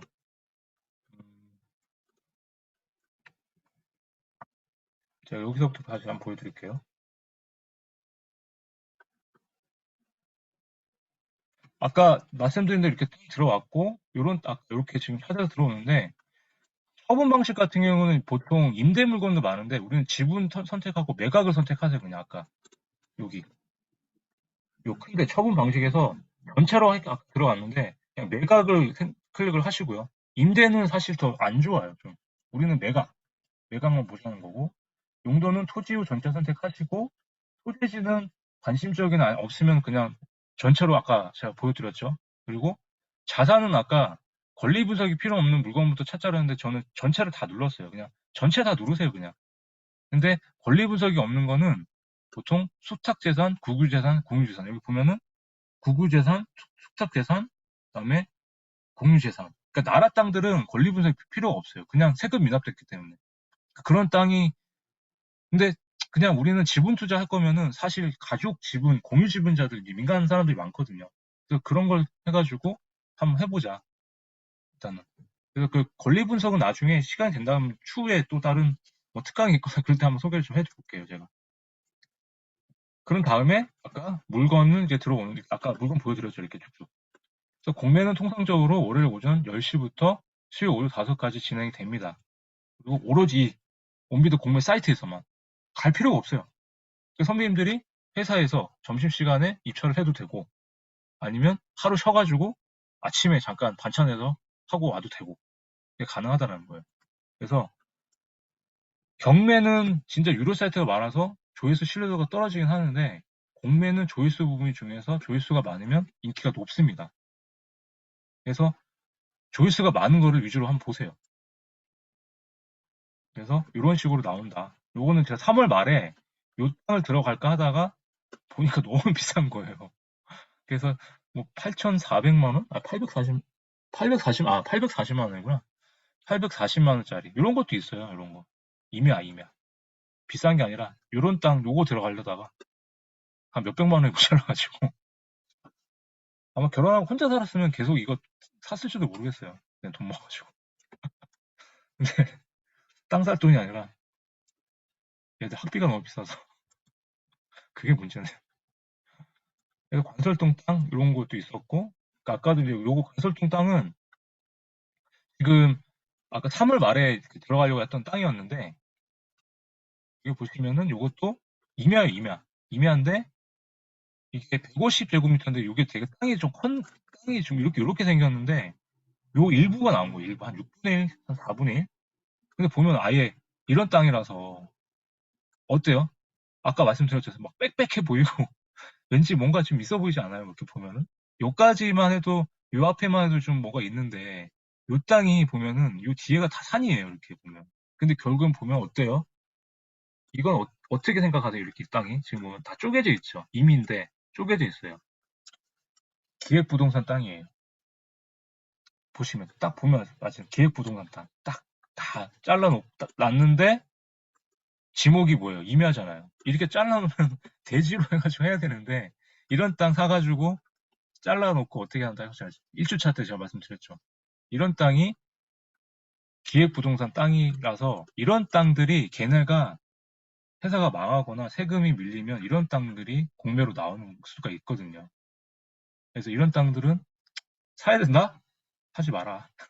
네. 일단 그렇게 말씀을 좀 드리고 싶어요. 나중에 공매로 지분 낙찰을 받았다면, 저는 이제 온비도 공매 지분 낙찰을 받았다면은 지분이 나눠질 생각 공유자들이 있을 거 아니에요. 제가 많이 샀는데 건희 선배님이랑 희정 선배님이 원래 공유자로 이제 계신 땅이에요. 3분의 1씩을. 근데 지분이 이제 제가 낙찰을 받았잖아요. 그러면 우리 목적은 뭐예요? 그 공유자들한테 지분을 팔아야 될 거 아니에요. 시세만큼. 우리 목적은 그건 거예요. 복리하는 이유는 싸게 낙찰을 받아서 공유자한테 지분 투자하는 거는 공유자한테 비싸게 파는 게 목적인 거예요. 근데 세 가지 방법이 있어요. 그게 현물 분할, 아마 그 만사오키님 책 보셨으면 좀 나오긴 할 텐데 현물 분할, 가액 배상, 형식적 금액 이 세 가지로 나눠지는데 이게 공유물 분할. 만약에 지분 분할, 그러니까 제가 만약 건희 선배님이 낙찰을 받았어요. 근데 저하고 희정 선배님하고 박경 그 전무님이 세 명이 공유자로 갖고 있는 땅인데 거기 한 명이 어떤 사람이 세금이 미납돼서 건희 선배님이 이 땅을 보고 지분 투자해서 낙찰을 받았어요. 그럼 이걸 처리를 해야 될 거 아니에요. 그럼 어떻게 처리해야 되겠냐? 그럼 건희 선배님 처음에 내용 증명을 보내요. 내용 증명으로 내가 낙찰을 받았기 때문에 이 땅을 어떻게 할 거냐, 이 땅을 어떻게 할 거냐, 내용 증명을 보내요. 내용 증명을 보내고 나서 이제 연락을 기다리는 거예요. 연락이 없어요. 그럼 찾아가요. 어떻게 할 건지 협상을 해야 될 거 아니에요. 근데 10중 파고 연락이 와요. 왜? 왜냐하면 세금이 체납된 땅이기 때문에 자기도 모르게 세금을 그 지방 사람들은 뭘 하다 보면 날짜 개념이 없어가지고 이걸 못 내가지고 쳐냈던 경우가 많더라고요. 결국에는 아 내가 세금을 못 내서 땅이 넘어갔다. 그럼 건희 선배님이 이제 그러면 그래도 내가 이제 이건 내 땅 아니지 않냐. 내 지분을 사갈래 말래. 이제 그 얘기를 하는데 만약에 그게 이제 방법이 세 가지인데 보세요. 현물 분할 같은 경우는 부동산을 지분 비율에 나누는 거예요. 근데 공유 분할 원래 방법은 현물 분할이 원칙이에요. 첫 번째가. 근데 선배님들 봤을 때 네 명이 지금 이 땅에 이 땅인데 똑같이 4분의 1 이렇게 나눴어요. 이렇게. 근데 여기서 건희 선배님은 어떤 땅을 갖고 계세요? 이 땅을 갖고 싶지 않아서 이 땅이? 왜냐면 도로랑 붙어 있잖아요. 근데 희정 선배님은 이 땅을 가져라 그럼 가지겠어요? 안 가지겠죠. 명지가 되는데 이렇게 나눠가지고 이렇게 다 지적이 분할돼요. 이 네 개로 네 개로 지적이 분할되면서 이게 각자 지분대로 100%씩 가지는 거예요. 그러니까 하나 땅이 네 개로 쪼개지는 거예요. 근데 도로랑 붙어있는 땅이 가치가 높지 이런 뒤에 땅은 가치가 있겠어요? 꽝이죠, 꽝. 가운데 있는 땅들은. 그렇기 때문에 현물 분할은 쉽지가 않고 꼭 예를 들어서 건물까지 있어요. 만약 건물이 있는 땅이에요. 이 건물을 네 개로 나눌 수가 있어요? 건물 부실한 얘기는 아니잖아요. 그죠? 그렇기 때문에 현물 분할은 웬만하면 좀 어렵다. 묘지 같은 게 있으면 만약에 거꾸로 건현민께 묘지가 있어요. 묘지가 세 개 있는데 이렇게 우리 넷이서 이렇게 나눠놨다 쳐요. 이렇게. 그럼 이 묘지에 있는 땅을 갖고 싶겠어요? 아니죠. 그렇기 때문에 현물 분할은 생각보다 어렵다라는 거예요. 그럼 어떻게 하느냐? 가액 배상으로 이제 넘어가는 거예요. 상대방의 지분을 공유자가 가져가라. 우리가 이제 원하는 거. 이거 네가 가져가. 아니면 니들 나한테 팔아. 협상을 하는 거죠. 그래서 시세보다 조금 낮게 300만 원에 낙찰을 받았는데 1000만 원이에요, 시세가. 근데 한 800만 원에 팔게. 근데 그게 200만 원 손해본 게 아니잖아요. 내가 300만 원 투자해서 지금 시세가 1000인데 그 사람한테 800에 팔아도 500 버는 거죠. 그렇게 해서 가액 배상을 해가지고 넘기는 게 많아요. 여기서. 근데 여기서도 만약에 서로 막 핑퐁 치고 협상이 안 된다 그러면은 마지막에 형식적 경매로 넘어가요. 이건 어때요? 공유물 전체를 경매를 통해서 매각하기 때문에 시세보다도 더 저렴하게 경매로 떨어지겠죠. 그거를 저희 넷이서 나눠 갖는 거예요. 그러면은 경매로 넘어왔던 땅이 시세가 1000만 원인데 경매에서 500만 원에 낙찰할 수 있잖아요. 그럼 500만 원 어때요? 넷이 나눠가지고 얼마예요? 130만 원씩밖에 못 갖는 거죠. 완전 손해인 거죠. 이런 경우가 생기는 거예요. 그래서 지분 투자할 때는 뭐다? 현물 분할이 안 되니까 가액배상 쪽으로 일단 해자. 내용 증명 보내서 시세만큼 해서 이게 빨리빨리 회전율이 되면 지분 투자는 이 회전율 때문에 사람들이 좀 많이 관심을 가지게 되었고 저도 시세머니가 없다 보니까 할 수 있는 게 이거밖에 없었어요. 저는. 저는 근데 저도 많이 해본 건 아니고 그냥 한 3번 해봤거든요. 3개를 갖고 있고 이제 3개가 다 안 팔려서 문제인 거예요. 빨리 돌아가야 이걸 받고 뭐 투자를 할 텐데 지금 안 되니까 그냥 소액으로 계속 주식만 하고 있거든요. 땅은 알아보고 있고. 저는 투자를 딱 2개밖에 안 해요. 주식 투자랑 국내 주식하고 그냥 지분 투자만. 아파트는 해본 적도 없고 청약은 잘 몰라요. 뭐든지. 저도 되게 주린이인데 투자에서는 제가 아는 게 이게 다라. 그리고 땅은 어차피 제 전공이다 보니까 이런지 보는 게 좀 있어서 그래서 이렇게 되고 그래서 마지막으로 토지 가격을 올릴 수 있는 방법은 뭐다? 맹지에 도로를 낸다. 그러니까 아까 선배님 말씀은 맹지가 이렇게 있으면 지금 앞에 땅을 동의를 얻어서 사든지 아니면 요 지분만 사든가 해가지고 도로를 내서 매도를 하는 거고 아니면 푹 꺼진 땅이 있으면 어때요? 푹 꺼진 땅이 있으면 땅을 싸가지고 어떻다? 건물의 지수는 땅으로 만들어서 성토해서 매도를 하거나 아니면 인접토지나 확보형에서 분할해서 매도를 하거나 아니면 개발행위를 봐서 인허가를 받아서 매도를 하거나 개발행위를 받으면 먼저 뭐가 된다고 그랬어요? 형질 변경이 되고 지목 변경이 돼서 대지로 환원이 되면은 기존의 전답 과수원일 때보다 대지로 바뀌면은 공시지가 2~3배가 오르기 때문에 시세도 더 많이 팔 수 있겠죠. 이런 땅을 이렇게 만들면은 더 비싸게 활용 가치 있을 수 있다. 주식으로 따지면 이런 땅을 우량주로 만들어서 비싸게 판다. 그렇게 생각을 하시면 되는 거예요. 이게 땅 따먹기 책의 마지막에 나오는 얘기입니다. 그래서 가지고 있는 땅을 잘 활용을 하시면 가치가 많이 올라가시고요. 제가 이제 중요한 원래 강의하고 나눔은 오늘이 사실은 3주차가 마지막입니다. 마지막이고 다음 주에 만약 1시간 정도 제가 라이브로 하든 아니면 영상을 제공할 수도 있고 해서 일단은 어떻게 될지 모르겠는데 일단 라이브로 진행하되 아까처럼 온비드 공매에 아까 화면 보여드리면서 실제로 지분 투자 뭐 어떤 게 나왔는지 제가 어떤 걸 했는지 한번 좀 소개를 한번 하는 걸로 하고 마무리하도록 할게요. 그 다음에 실전으로 이제 실전까지는 아닌데 실제 활용 방안에 대한 땅에 대한 제가 검토를 어떻게 했고 실제 땅이 이런 땅이 어떻게 활용이 돼서 바뀌었는지 아니면 제가 검토했던 실제 땅 사례들을 좀 그런 걸 모아서 수업을 해볼까 하거든요. 그럼 그걸 보시면은 이런 지목이 이렇게도 개발이 되는구나. 그래서 오히려 그러면 그 실제에 대한 분석이나 실제 땅에 대해서 이렇게 개발이 됐기 때문에 오히려 또 선배님들도 보실 수 있는 그런 게 있어서 지금 그런 수업을 좀 준비를 하려고 해요. 그래서 어떻게 보면 뭐 심화 과정까지는 아닌데 심화 과정일 수도 있는데 이제 좀 실제 땅에 대해서 이렇게 활용에 대한 거를 좀 보시면 앞에 지금 배웠던 거랑 좀 이어지지 않을까 해서 혹시 관심이 있으시면 나중에 또 같이 할 수 있는 기회가 있으면 좋을 것 같고요. 일단 다음 주 1시간 더 있는 걸로 해서 마무리하고 이렇게 하겠습니다. 오늘 준비한 거는 여기까지고요.